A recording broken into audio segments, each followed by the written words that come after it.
isa. Up and coming na din sila at dream din ni Eldrin na masali sa Olympics. May take away po ba kayo sa relationship niyo with Kaloy and the way you handle Kaloy in his career with the way you're gonna handle Eldrin and Lisa's career?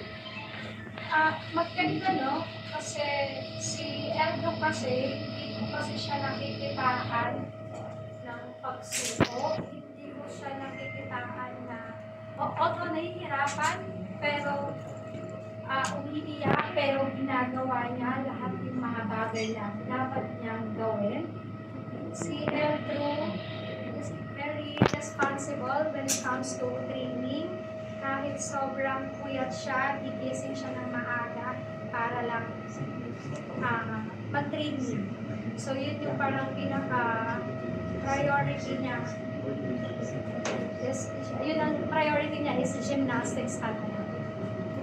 So parang loose yung pagka-manage mo kay Eldrin? So parang hindi masyadong and pinapaubaya ko naman kasi sila sa mga coaches nila. Hindi ako nakikialam sa mga training program nila.